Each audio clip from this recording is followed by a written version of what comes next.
Cartas de Paulo de Tarso, primeira carta aos Coríntios, capítulo 5, versículo 7. Mensagem no livro Vinha de Luz, capítulo 64, editora FEB. Purificai-vos do velho fermento, para serdes nova massa. Fermento velho. Existem velhas fermentações de natureza mental que representam tóxicos perigosos ao equilíbrio da alma. Muito comum observarmos companheiros ansiosos por íntima identificação com o pretérito, na teia de passadas reencarnações. Acontece, porém, que a maioria dos encarnados na Terra não possui uma vida pregressa, anterior, respeitável e digna, em que possam recolher sementes de exemplificação cristã. Quase todos nos embebedávamos com o licor mentiroso da vaidade, administrando os patrimônios do mundo, quando não nos embriagávamos com o vinho destruidor do crime, se chamados a obedecer nas obras do Senhor. Quem possua forças e luzes para conhecer experiências fracassadas, compreendendo a própria inferioridade, talvez aproveite algo de útil, relendo páginas vivas que se foram.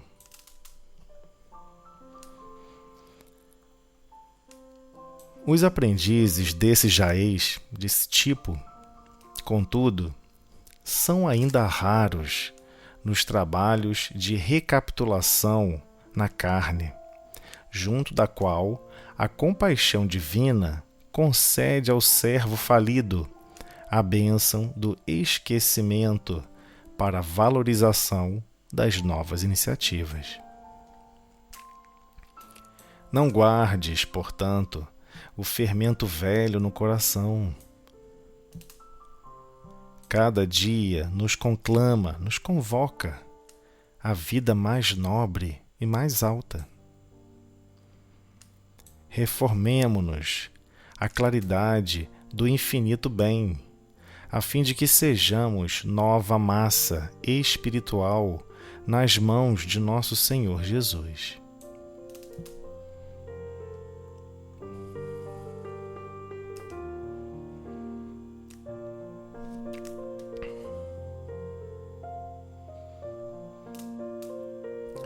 A mensagem, breve comentário, a mensagem de Emmanuel, as explicações de Emmanuel, nos convida a repensar quais são os principais geradores de decisões, quais são os principais geradores de opiniões, quais são os principais geradores de ações e reações que partem do nosso mundo íntimo.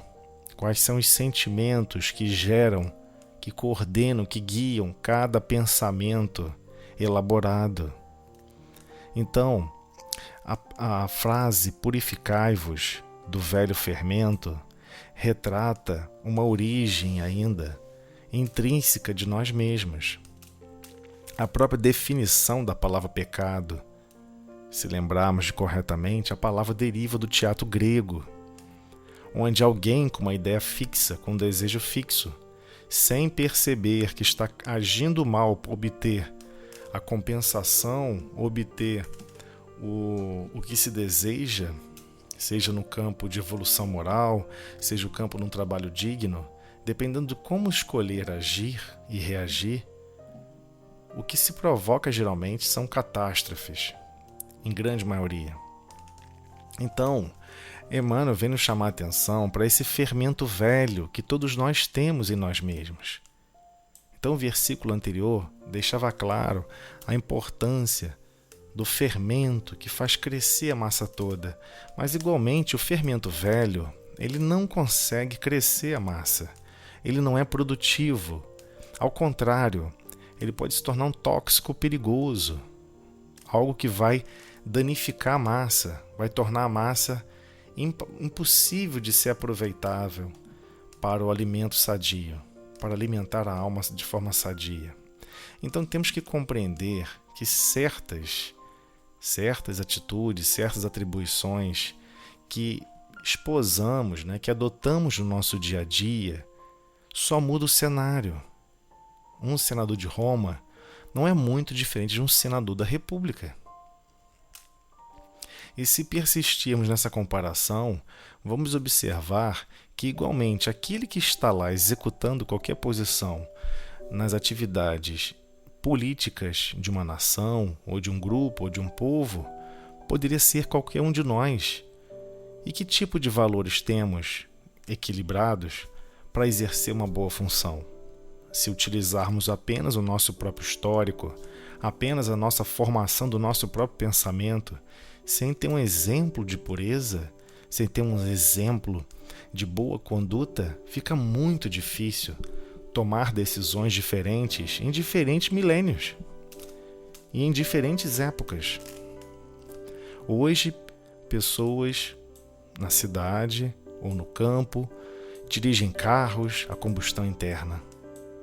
São os mesmos que dirigiam, igualmente, a biga ou outro veículo. O que se modificou foi a tecnologia externa, mas e o nosso mundo íntimo? O que se modificou? E o melhor de tudo, o que reconhecemos na nossa formação mental sobre qualquer problema, sobre qualquer situação, que devemos transformar? Olha, essa forma como eu estou pensando não é adequada. Não tem nada a ver com o cristianismo. Não tem nada a ver com Jesus. Não tem nada a ver com a implantação da Boa Nova no meu mundo íntimo. Então, temos realmente já alguns fiapos, alguns pequenos grãos, alguns pequenos fragmentos de fermento positivo no nosso mundo íntimo. Mas se a maior parte desse fermento, fazendo a comparação com o ato de produzir um pão, um bolo, se a maior parte daquele fermento ele está velho e só uma pequena parte está novo, não é o suficiente para promover, no mínimo, o equilíbrio da alma. Ao contrário. Então, Emmanuel traz para a gente, de uma forma muito direta, que muitos estão ansiosos por íntima identificação com pretérita. Então, tem pessoas que buscam, querem saber se foram reis, rainhas, que tipo de personalidade animou no passado.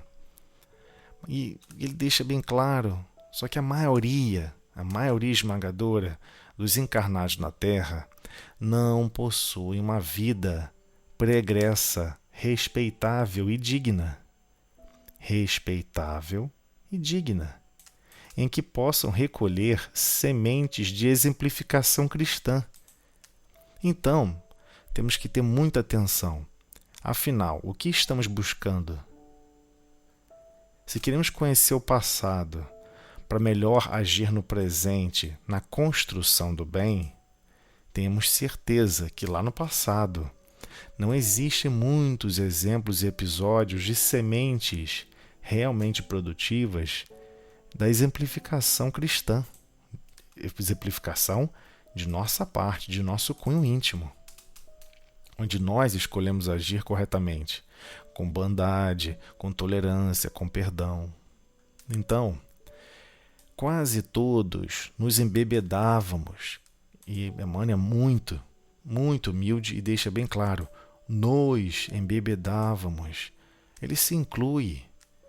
E a maioria de nós buscamos nos excluir, achando que a história da humanidade não é a história de nós mesmos, que a escolha impensada, mal conduzida de alguém também não poderia ter sido a nossa própria escolha, caso não animássemos aquela personalidade. Mas a questão toda foi, por vezes, falta de poder para executar tão mal quanto foi executada. Então é importante reconhecer que estivemos embebedados e totalmente entorpecidos pelo licor mentiroso da vaidade quando estávamos administrando os patrimônios do mundo. Não importa em que sentido, em que quantidade, em que direção. Esses patrimônios estamos sempre administrando porque pertencem a Deus e temos que fazer o máximo possível e impossível para transformar e transbordar em favor de todos, sem exceção. Igualmente, quando não nos embriagávamos com o vinho destruidor do crime. Quantos empreendimentos ditos religiosos, ditos em nome do obedecer às obras do Senhor, foram empregadas para desenvolver o crime, espoliar patrimônios, dominar territórios, destruir famílias. Quantos equívocos foram cometidos aplicando de forma incoerente o nome do Cristo e empreendendo grandes e avassaladores crimes contra não apenas o mundo íntimo de terceiros, como igualmente crimes contra a humanidade. Então, quem possua forças e luzes para conhecer experiências fracassadas tem que ter forças e muitas luzes para observar que experiência animou, que execução, que escolhas adotou e conviver com essa própria realidade. Qual? A própria inferioridade. É algo que se aproveita quando se tem humildade. Todo aquele que está disposto a se auto-observar, se autoconhecer, irá perceber a própria inferioridade que habita em sua própria consciência. É aí então, quando tiver esse mínimo de humildade para reconhecer essa inferioridade, talvez aproveite algo de útil, relendo essas páginas vivas do passado.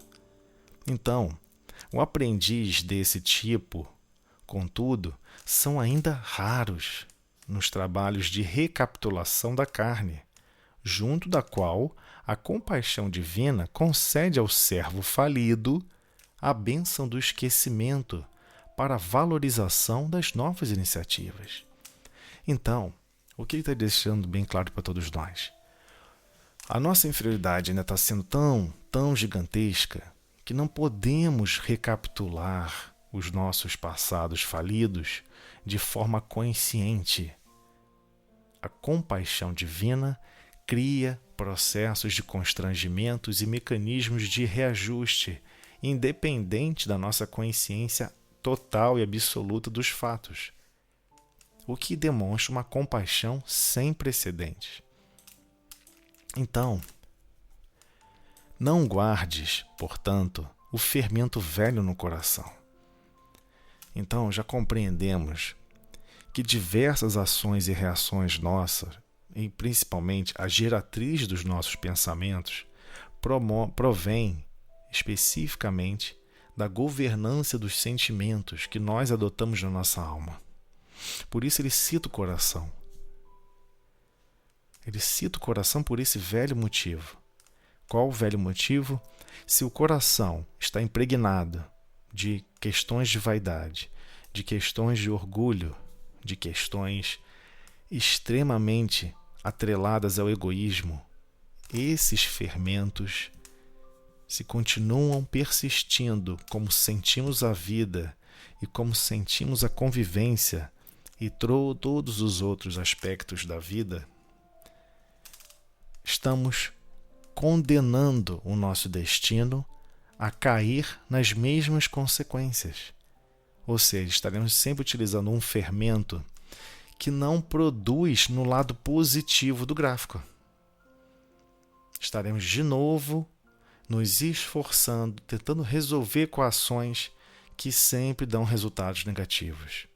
E culpamos a função, culpamos as equações do destino, mas nunca culpamos a nós mesmos. Sempre achamos que as equações é que geram automaticamente resultados negativos.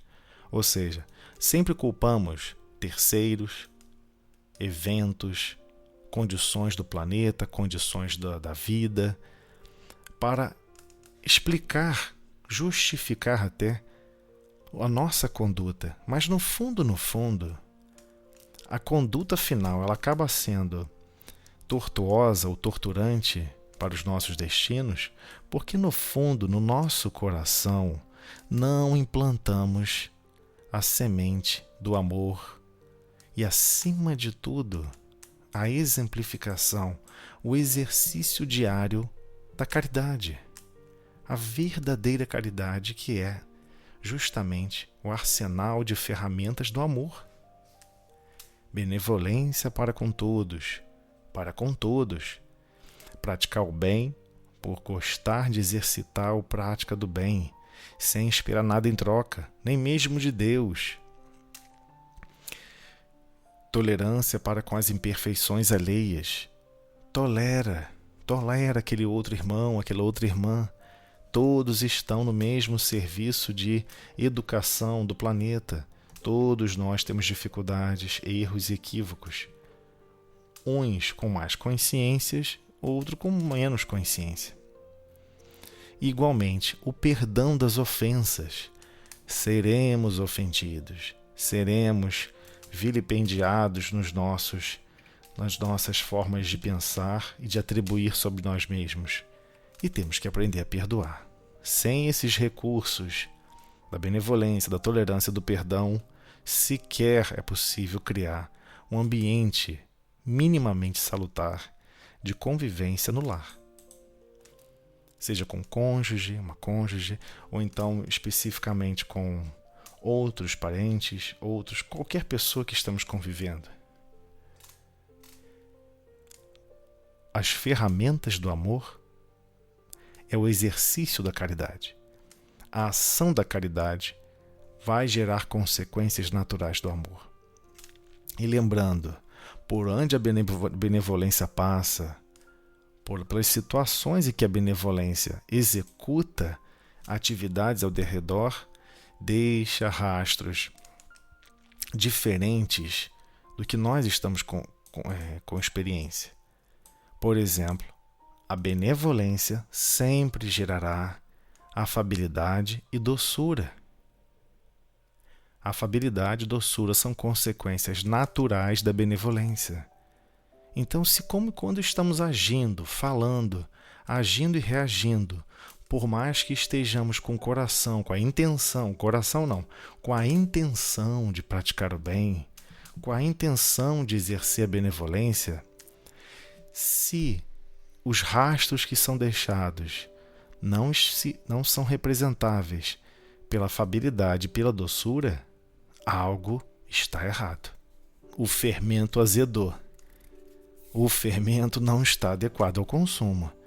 Pare de jogar esse fermento na massa, da sua massa o quê? Da sua massa espiritual, da sua identidade. A única identidade que você leva para consigo, para toda a eternidade.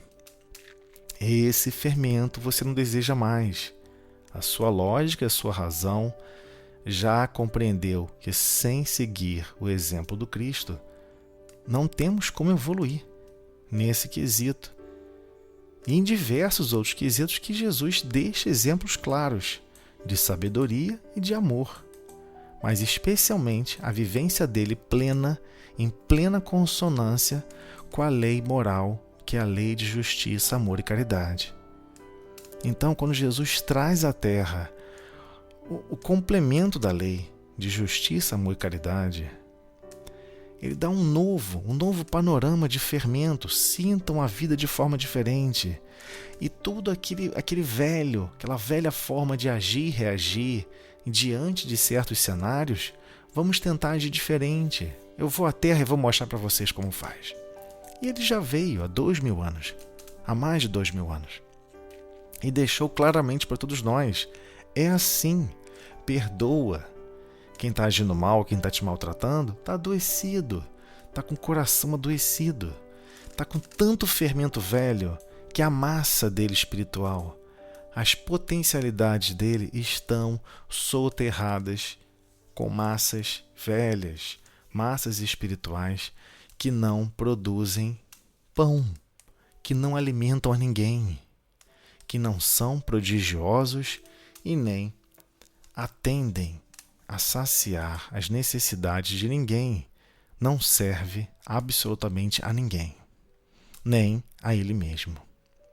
Então, cada dia nos conclama a vida mais nobre, mais alta. Todo dia é uma nova chance, uma nova experiência.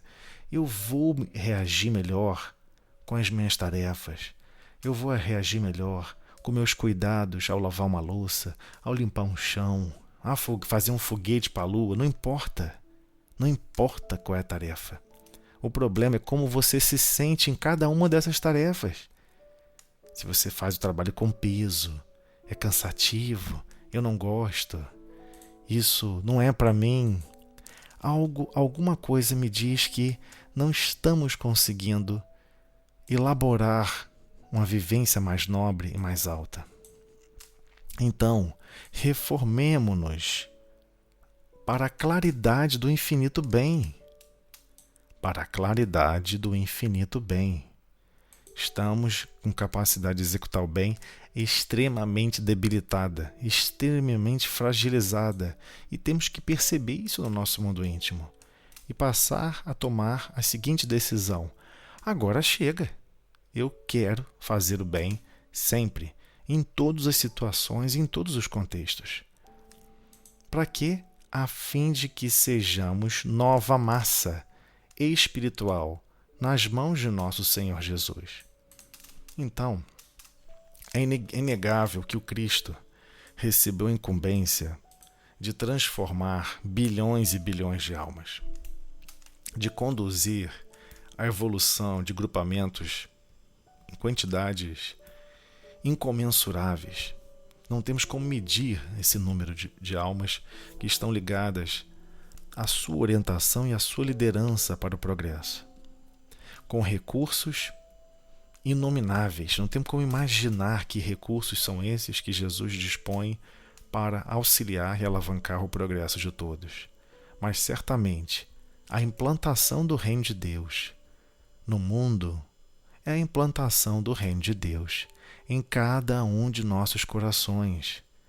É passarmos a vivermos as leis morais em nós mesmos, uns para com os outros, e todos de forma coesa e com coesão, em plenitude, que o Jesus está estabelecendo para todos nós, estaremos acompanhando essa marcha do progresso e poderemos ser realmente massa útil, porque o destino de nossas almas é sermos úteis para o Pai, é sermos úteis a Deus, sermos filhos de Deus, com heranças, é claro, mas igualmente com uma enorme responsabilidade nas tarefas que nos são depositadas para o futuro.